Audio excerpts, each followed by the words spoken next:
binding up the strongman of heaviness, otherwise known as the yoke of heaviness. Hi, my name is Iona, and the Lord has equipped me with spiritual warfare strategies. This is part 3 to the series on binding up 16 strongmen of the Bible. So go back to my profile so you can see part 1 and part 2. So once again, the strongman is the chief or the general over the smaller spirits that govern this spirit of heaviness. Matthew 12:29 says that we first need to bind up the strong man and then we can spoil his house. That means take everything back, right? The first thing that we need to understand is that the spirit of heaviness or the strong man of heaviness does not have a ruling principality over it. The strong man of the spirit of heaviness actually comes from trauma. It comes from the fallen nature of man and just sin in the world. However, that trauma or the spirits that are attached to that strong man can be associated with generational curses on the bloodline. Deuteronomy 5:9 in the AMP says, "You shall not worship them or serve them, for I, the Lord your God, am a jealous God, demanding what is rightfully and uniquely mine, visiting, avenging the iniquity, sin, and guilt of the fathers on the children, that is calling the children to account for the sins of their fathers to the third and fourth generations." So a lot of what people can be dealing with is because of their parents, or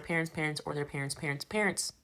So the strongman of heaviness can come in through multiple different ways of trauma. The first one comes through being pushed past your limit in faith. So number one thing that the enemy is always constantly attacking us in is our faith. It doesn't matter the strategy, but he will use different forms of strategy to target our faith or to get us to shake or get our faith to be shaken. But if we fail in our faith, then the enemy has an open door to the spirit of heaviness. If this pattern persists and continues, it can actually turn into a stronghold if we don't repent of it quickly or right away. Once it becomes a stronghold, you'll probably need to have prayers with other people to help you break the bondage. But I also have found that knowledge helps, and also fasting and praying. It's actually relatively easy to handle, but it really just means that the enemy has kind of taken you captive in an area of your life. And the culprit of that is the spirit of heaviness. The behaviors and the patterns of the strong man of the spirit of